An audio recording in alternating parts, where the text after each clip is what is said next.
आज की इस वीडियो में हम लोग जानेंगे कि हम लोग किस तरीके से एचटीएमएल के अंदर इमेजेस को ऐड कर सकते हैं। तो एचटीएमएल के अंदर अगर हम लोग को इमेजेस को ऐड करना है तो हम लोग सबसे पहले हम लोग को एक इमेज को डाउनलोड करना पड़ेगा।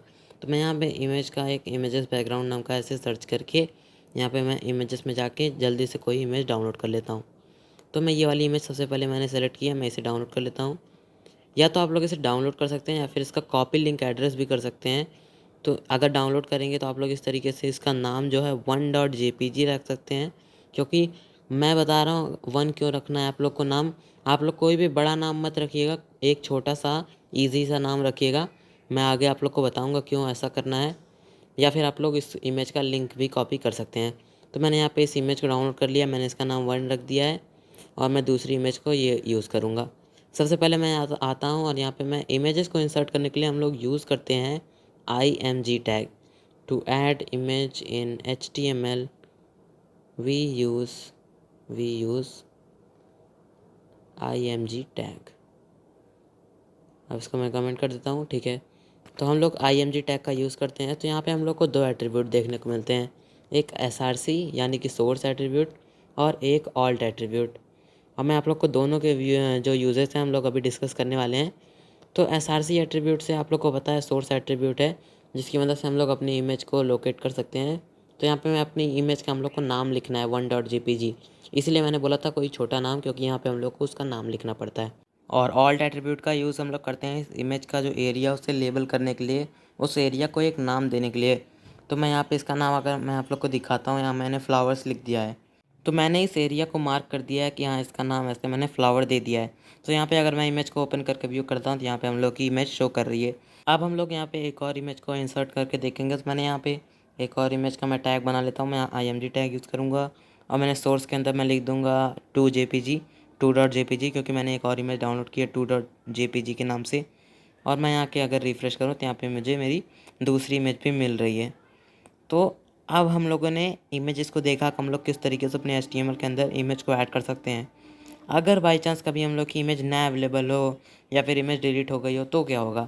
मैं मान लेते हैं यहाँ पे कुछ भी इसका नाम लिख दूँ, इसका नाम बदल दूँ, अब इस नाम की कोई इमेज मेरे पास नहीं है, तो ये क्या डिस्प्ले करेगा?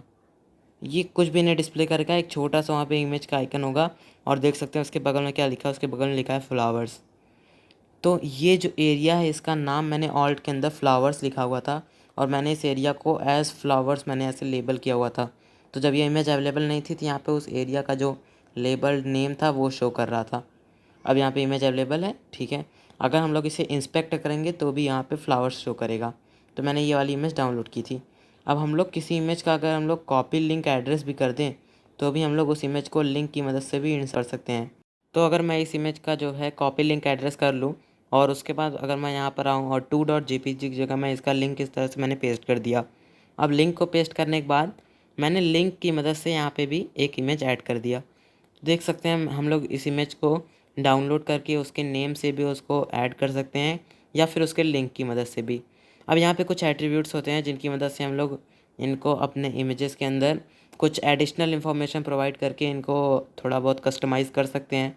जैसे कि अगर मुझे इसकी हाइट एडजस्ट करनी हो तो यहाँ पे मैं आके हाइट एट्रीब्यूट का यूज़ करूँगा। तो अगर मैं यहाँ पे आऊँ और इसके अंदर मैं लिख दूँ HEIGST हाइट, और इस हाइट एट्रीब्यूट के अंदर मैं इसकी वैल्यू दूंगा 600 पिक्सल। पिक्सल नहीं, केवल हम लोग 600 देते हैं।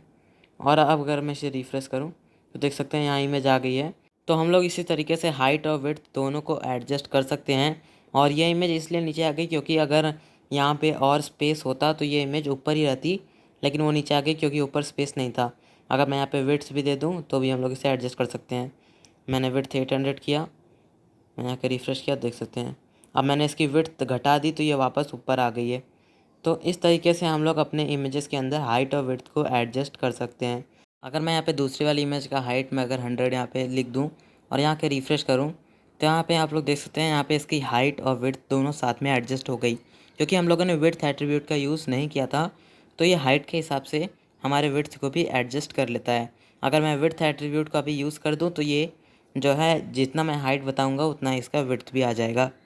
तो हम लोगों ने यहाँ पर HTML के अंदर इमेजेस को ऐड करना देखा कि हम लोग किस तरीके से इमेजेस को ऐड कर सकते हैं। अब अपने कोड को और क्लीन रखने के लिए मैं क्या करूँगा, इस इमेज को मैं एक दूसरे फ़ोल्डर के अंदर डालूँगा। तो यहाँ पे 1 और 2 नाम से मैंने जो दोनों इमेजेस को रखा है, मैं उनको एक इमेजेस नाम के फ़ोल्डर के अंदर डाल दूँगा। तो इससे क्या होगा, अब तो मैंने उनको इमेजेस फ़ोल्डर के अंदर डाल दिया ना, तो अब वो इमेजेस मेरे ब्राउज़र के अंदर शो नहीं करेंगी, क्योंकि अब मेरा ब्राउज़र जो ढूँढेगा इमेज, वो यहाँ फ़ोल्डर के अंदर ढूँढेगा, HTML कोर्स वाले फ़ोल्डर के अंदर। लेकिन वहाँ पे तो इमेज है ही नहीं, इमेज तो इमेजेस फ़ोल्डर के अंदर है। तो अब हम लोग का जब ब्राउज़र से नहीं ढूँढ पाया, तो वहाँ पे देख सकते हैं वो इमेज का लोगो आ गया था। तो अब हम लोग किस तरीके से अपने इमेज को ऐड कर सकते हैं। तो अब ऐड करने के लिए हम लोग यहाँ पे लिखेंगे फ़ोल्डर का नाम। तो फ़ोल्डर का नाम है इमेजेस, उसके बाद एक फॉरवर्ड स्लैश, फ़ोल्डर का नाम और एक फॉरवर्ड स्लैश लिख देंगे। अब देख सकते हैं हमारी इमेज वापस आ गई है। तो इस तरीके से अगर हम लोग किसी भी फ़ोल्डर के अंदर अपनी इमेज को डाल देते हैं, तो हम लोग उस फ़ोल्डर का नाम लिख सकते हैं। अगर मैं न्यू फ़ोल्डर के अंदर एक और इमेज डाल दूँ, तो इस तरीके से मैं जितना बड़ा लोकेशन है, उस तरीके से मैं इमेज के लोकेशन को डिफ़ाइन कर सकता हूँ। और हम लोग लिंक को भी यूज़ कर सकते हैं। तो लिंक वाला वे भी बहुत ज़्यादा कन्वीनियंट है। तो हम लोग, आप जो भी प्रेफ़र करें, आप उसे यूज़ कर सकते हैं। अब हम लोग जानेंगे कि हम लोग किस तरीके से अपनी HTML की इमेजेस को एज़ अ लिंक यूज़ कर सकते हैं। तो मैंने पिछले वीडियोज़ में आप लोग को बताया था कि हम लोग किस तरीके से अपने HTML के अंदर लिंक को ऐड कर सकते हैं। तो मैंने बताया था आप लोग ए टैग की मदद से HTML के अंदर लिंक को ऐड कर सकते हैं। ए के अंदर हम लोग हाइपर रेफरेंस के अंदर उस लिंक का जो है एड्रेस URL हम लोग उसके अंदर डिफ़ाइन करते हैं। मैं यहाँ पे अगर मैं इसके अंदर लिख दूँ google.com, हम लोगों ने पिछले वीडियोस में देखा था। तो अगर मैं इसे दोबारा लिखूँ और यहाँ लिख दूँ क्लिक मी, या फिर कुछ इसी तरह से लिख दूँ क्लिक मी, ठीक है। तो अब जब मैं इस क्लिक मी टेक्स्ट पे क्लिक करता था, तो यहाँ पे google.com खुल जाता था। लेकिन अगर अब हमें यहाँ पे इमेज ऐड करना है, तो हम लोग क्या करेंगे, हम लोग ए टैग के अंदर एक इमेज टैग को ही यहाँ से कॉपी कर लेंगे, या फिर उसके अंदर ही एक इमेज टैग को बना लेंगे। तो मैंने ए टैग के अंदर वो छोटी सी इमेज को डाल दिया। तो अब क्या होगा, वो जो छोटी सी इमेज है, अब वो हमारी एक लिंक है। मैं उस पर क्लिक करूँगा, तो यहाँ पे मैं google.com पे रीडायरेक्ट हो जाऊँगा। तो इस तरीके से हम लोग अपने HTML के अंदर किसी भी इमेज को एज अ लिंक यूज़ कर सकते हैं। हम लोग इसका URL भी चेंज कर सकते हैं। हम लोग इमेज का हाइट एंड विड्थ भी एडजस्ट कर सकते हैं। जैसे कहीं कहीं वेबसाइट पर लिखा रहता है, इमेज में लिखा रहता है क्लिक मी, इस तरीके से भी हम लोग इसे यूज़ कर सकते हैं। तो अगर वीडियो अच्छी लगी हो, तो वीडियो को लाइक एंड शेयर करना, और चैनल